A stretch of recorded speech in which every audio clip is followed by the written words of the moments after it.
Welcome back to our channel smart టొమాటాక్స్.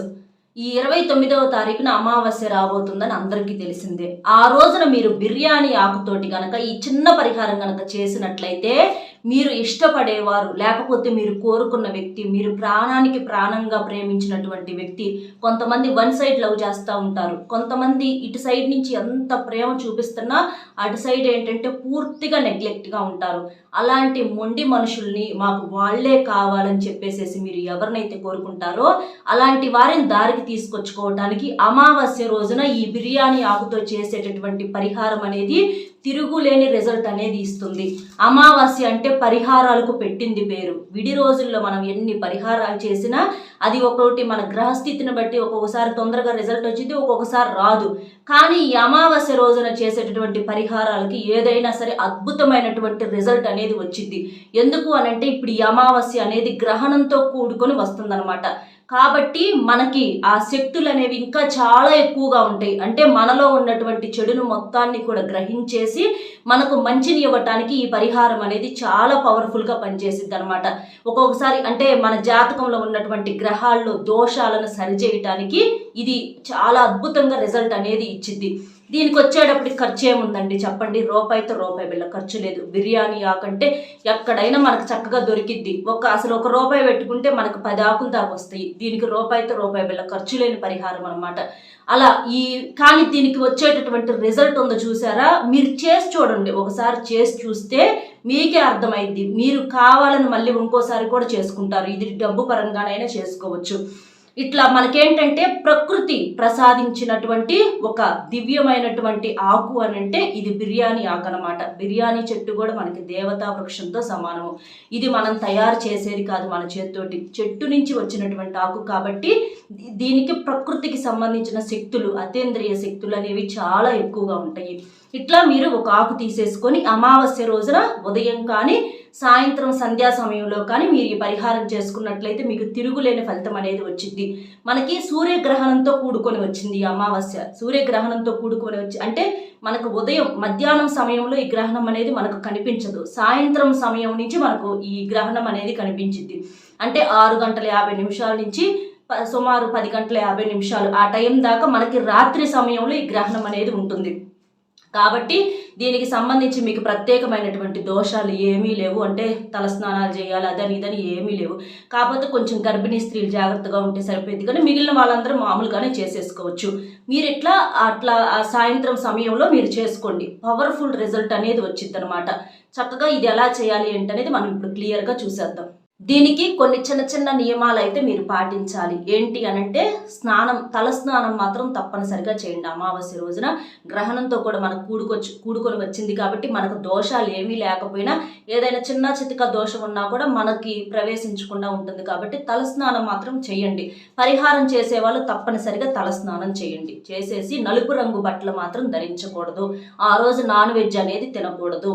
అలాగే గోర్లు కొరుక్కోవటము, అంటే కొంచెం ఏదన్నా ఇంట్లో ఎక్కువగా గొడవలు పడతాము, మనశ్శాంతి లేకుండా చేయటము, పరిహారం అసలు చెయ్యొచ్చా లేదా, ఇదేంటి అది ఇదని చెప్పేసి కొంతమందికి ఏంటంటే పట్టింపులు ఎక్కువగా ఉంటాయి అనమాట. అలాంటి వాళ్ళు చేయమాకండి. ఎందుకంటే మీరు చేసినా కూడా ఫలితం ఉండదు.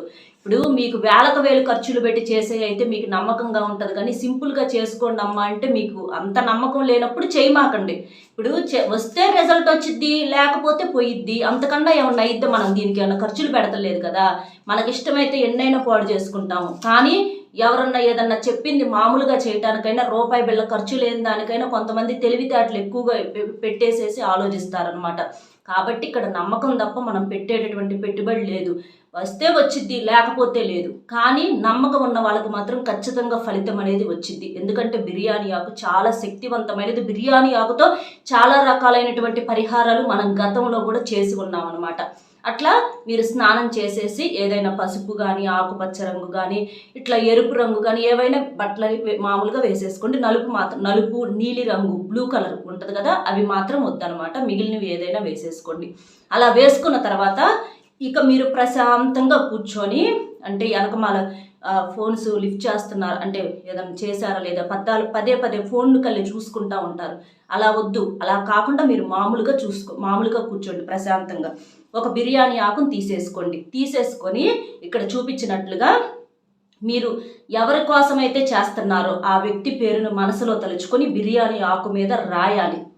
ఆ బిర్యానీ ఆకు మీద ఇప్పుడు అమ్మాయి ఉందనుకోండి, రాణి అనే అమ్మాయి రాజా కోసం చేస్తుంది అనుకోండి, ఆ రాణి అనే అమ్మాయి రాజా పేరుని ఇటు సైడ్ని వచ్చేటప్పటికి రాయాలి. కొంతమంది కొన్ని సమస్యలతో అక్క మీకు తెలిసిన గురువు గారు ఎవరన్నా ఉంటే చెప్పమని అడుగుతున్నారు. అంటే ప్రేమ, పెళ్లి, ఉద్యోగం, వ్యాపారం, భార్యాభర్తల మధ్య గొడవలు, విడాకుల సమస్యలు, అప్పుల సమస్యలు, ఇట్లా కొంచెం ఏదన్నా నరదిష్టి, నాగదోషము, మీ ఇంటి మీద కానీ మీ మీద కానీ ఎవరన్నా చెడు ప్రయోగాలు చేశారని చెప్పేసి అనిపించినా, ఇట్లా మీకు ఎలాంటి సమస్యలు ఉన్నా సరే మీరు ఈ గురువు గారి నెంబర్కి, అంటే శ్రీ రేణుకా ఎల్లమ్మ తల్లి జ్యోతిషాలయం గురువు గారికి ఇక్కడ ఫోన్ నెంబర్ అనేది ఇక్కడ నేను షేర్ చేస్తున్నాను. నెంబర్ వచ్చేటప్పటికి 8328334329. ఈ నెంబర్కి కనుక మీరు ఫోన్ చేస్తే మీకు ఫోన్లోనే సమస్యకు పరిష్కారం అనేది దొరుకుతుంది. ఇట్లా రాణి అనే అమ్మాయి ఇప్పుడు రాజా కోసం చేస్తుంటే ఇక్కడ రాజా రాజా అని చెప్పేసేసి 3 సార్లు రాయాలి. అలాగే ఇక్కడ మనం చూపిస్తున్నట్లుగా రాసేసుకోండి. ఇక్కడ పక్కన వెనకమాల వచ్చేటప్పటికి ఆ అమ్మాయి పేరు కూడా రాయాలి, వెనకమాల ఆ అమ్మాయి పేరు కూడా రాయాలి, రాణి అని. ఒక సైడ్ ఏమో మనం ఎవరి కోసం అయితే చేస్తున్నామో వారి కోసము, ఇంకొక సైడ్ ఏమో చేసేటటువంటి మనం అనమాట. మీరు డబ్బు కోసం అనుకోండి, డబ్బు అమౌంట్ ఎంత కావాలంటే అనేది ఇటు సైడ్ రాసుకోండి. అట్లా రాసేసుకోండి. మీకు ఎవరి కోసం అయితే చేస్తున్నారో వారి పేరు ఒక పక్క, 2 సైడ్లు ఇక్కడ మనం యూజ్ చేస్తున్నాము, 2 సైడ్లు రాసేయాలన్నమాట. అట్లా రాసేసుకొని ఇది బ్లాక్ స్కెచ్తో రాయాలి, బ్లాక్ కలర్ స్కెచ్తోనే రాయాలి. ఇక వేరే ఏ కలర్స్ కూడా యూజ్ చేయకూడదు. ఎందుకంటే మనకు నలుపు అనేది చెడుని తీసేయడానికి, అమావాస్య కూడా ఏంటంటే మనకి నలుపు చీకటితో వస్తుందన్నమాట. కాబట్టి మన జీవితంలో ఉన్నటువంటి దరిద్రాన్ని, దోషాలను తీసేసుకోవడానికి చేసుకునేటటువంటి పరిహారం కాబట్టి మీరు ఇక్కడ నలుపు రంగును మాత్రమే యూజ్ చేయాలన్నమాట. అలా రాసేసుకొని మీరు ఆ పేపర్ని, ఆ ఆకును పట్టుకొని మీరు మనసులో సంకల్పం చెప్పుకోండి. ఇట్లా మాకు వాళ్ళు గతంలో లాగా ఫోన్ చేయాలి, మెసేజెస్ చేయాలి, నంబర్స్ బ్లాక్లో నుంచి తీసేయాలి, వాళ్ళు లేకుండా మేము అంటే మాకు హ్యాపీగా ఉండలేకపోతున్నాము, గతంలో వాళ్ళు మాతో ఎలాగైతే ఉన్నారో అంతే ప్రేమగా ఇప్పుడు కూడా ఉండాలి, మేము కలిసి మెలిసి సంతోషంగా ఉండాలి, వాళ్ళు నెంబర్స్ బ్లాక్లో నుంచి తీసేయాలి, మేము చేసినటువంటి మెసేజెస్ చూడాలి, రిప్లై ఇవ్వాలి. వాట్సాప్ స్టేటస్లు కష్టపడి పెడతా ఉంటారు, అలాంటి వాట్సాప్ స్టేటస్లు కూడా వాళ్ళు చూడాలి, వారికి మా మీద ప్రేమ కలగాలి, మేము ఎంతైతే వారి కోసం తప్పిస్తున్నామో కనీసం అందులో 1% అయినా వారికి మా మీద ప్రేమ ఉండాలి, వారు కూడా మా గురించి ఆలోచించాలి అని చెప్పేసి. అదే డబ్బు కోసం అనుకోండి, మాకు డబ్బు రావాలి, మేము సంపాదించుకోవాలి, మేము చేసే పనితో పాటు మాకు కలుసుబాటు కూడా ఉండాలి అని ఇట్లా మీ సంకల్పం ఏదైతే ఉందో అది చెప్పేసుకోండి. మనసులో వారి పేరును తలుచుకొని దీని మీద మాత్రం 2 పక్కల 2 పేర్లు రాయాలి. అంటే మీ ఇద్దరు ఒకటవ్వటం కోసం, ఒక దాని మీద మీ ఇద్దరు ఒకటవ్వాలనే ఉద్దేశంతో మనకి ఇటు సైడు అటు సైడు రాయటం అనేది జరిగిందనమాట. ఈ ఆకుకి ఇది తొడిమి కూడా ఉండాలి. ఆకు మీద ఎటువంటి హోల్స్ కానీ, అంటే నలిగి ఉండటం కానీ, చినిగినటువంటి ఆకులు కానీ యూజ్ చేయకూడదు. ఆకు ఫ్రెష్గా ఉండాలి, అలాంటివి తీసుకోండి. ఇక రాసేసిన తర్వాత మీరు సంకల్పం చెప్పుకున్నారు కదా, ఇక దాన్ని మీరేం చేస్తారంటే రాత్రి పడుకునేటప్పుడు మీ తల దిండి కింద పెట్టుకొని పడుకోవాలి. తల దిండి కింద పెట్టుకొని పడుకోవటం వల్ల ఏంటి అని అంటే, ఇది మీరు సాయంత్రం అయినా రాత్రి మీరు పడుకునేటప్పుడు సాయంత్రం సంధ్యా సమయంలోనే చేసుకోండి, మీరు రాత్రి పడుకునేటప్పుడే చేసేసుకోండి, ఇబ్బంది ఏమీ లేదు. దీనికి ప్రత్యేకంగా టైం అంటూ ఏమీ లేదు, మనకి సాయంత్రం సంధ్యా సమయం నుంచి చేసేసుకోవచ్చు, దానివల్ల సమస్య అనేది ఏమీ ఉండదు. అట్లా పెట్టేసుకొని దిండి కింద పెట్టుకొని పడుకోండి. దిండి కింద పెట్టుకొని ప్రశాంతంగా పడుకోండి. ఇక ఉదయం అంటే మనకి రాత్రి సమయంలో ఏంటంటే మనకి మామూలుగానే వారి గురించి ఎక్కువగా ఆలోచిస్తూ ఉంటాము. సబ్కాన్షియస్ మైండ్లో మనం ఎవరి గురించి అయితే ఎక్కువగా ఆలోచిస్తామో వారి ఆలోచనలు ఎక్కువగా రిపీట్ అవుతూ ఉంటాయి. కళల్లో కూడా వాళ్ళే వచ్చేటటువంటి అవకాశం అనేది ఉంటుంది. వాళ్ళతో కలిసినట్లుగా, మాట్లాడినట్లుగా, వాళ్ళు మీకు ఫోన్ చేసినట్లుగా, ఇట్లా ప్రతిదీ కూడా రిపీట్ అవుతూ ఉంటుంది అనమాట. ఇక అట్లా జరిగిద్ది. అలా రాత్రిపూట మీరు పెట్టి పడుకోవటం వలన మీ సబ్కాన్షియస్ మైండ్లో ఉన్నటువంటి ఆ నెగిటివిటీ, అంటే వాళ్ళు మాట్లాడరేమో, ఏదన్నా పట్టించుకోరేమో, వదిలేస్తారేమో అని చెప్పేసేసి ఒక డిప్రెషన్లోకి వెళ్ళిపోతారు.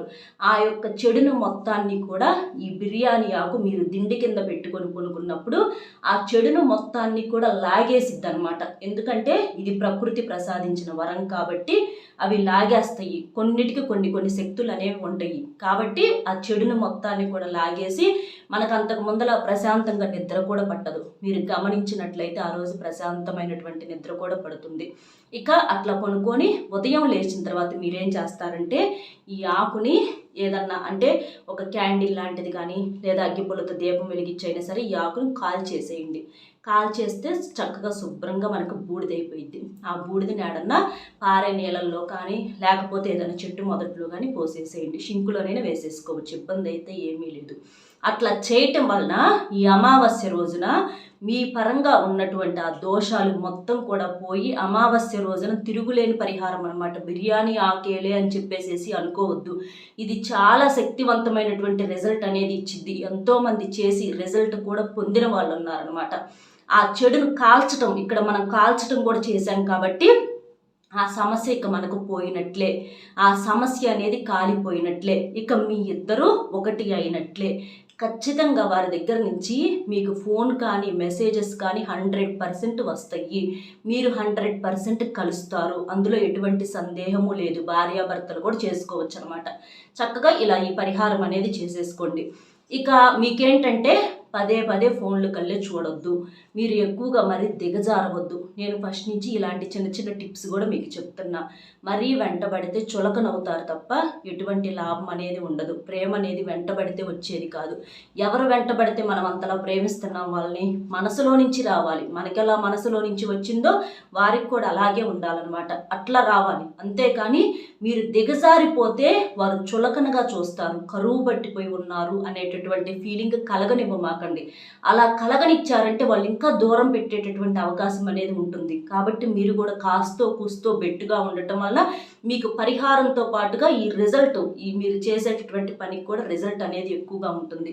అలాగే పని పాట లేకుండా కూర్చోకుండా వాళ్ళ పనుల్లోనే వాళ్ళ ఆలోచనలోనే కూర్చోకుండా మీ పని మీద మీరు కాన్సన్ట్రేషన్ చేయటం వల్ల వారి దృష్టిలో మీరు విలువగా ఉంటారు. కాబట్టి ఇలాంటి చిన్న చిన్న టిప్స్ కూడా మీరు ఫాలో అవ్వండి. అర్థమైంది కదా ఏం చేయాలి ఏంటి అనేది. అమావాస్య రోజున మర్చిపోకుండా ఈ పరిహారం చేసుకోండి. సాయంత్రం సంధ్యా సమయంలో ఉదయాన్ని అలా చేసేసేయండి. లోపలికి వచ్చేటప్పుడు మాత్రం కాళ్ళు కడుక్కొని రండి. ఇది గుర్తుంచుకోండి. అర్థమైంది కదా. మన వీడియో నచ్చితే ఒక చిన్న లైక్ ఇచ్చి సపోర్ట్ చేయండి. మీరు లైక్ చేయడం వల్ల వీడియో మరికొంతమందికి చేరి వారు కూడా తెలుసుకునేటటువంటి అవకాశం అనేది ఉంటుంది. అలాగే మీకు తెలిసిన ఫ్రెండ్స్ ఎవరన్నా ఉంటే ఇట్లా లవ్ ఫెయిల్యూర్ వాళ్ళకు కూడా షేర్ చేయండి, వాళ్ళకు కూడా ఉపయోగపడుతుంది. వీడియోకి ఒక లైక్ ఇచ్చి సబ్స్క్రైబ్ చేసుకొని పక్కనే ఉన్న ఆల్ అనే బెల్ని క్లిక్ చేస్తే నేను పెట్టే వీడియో మీకు నోటిఫికేషన్ రూపంలో చేరుతుంది. మరొక మంచి టాపిక్తో మళ్ళీ కలుద్దాం. Bye friends.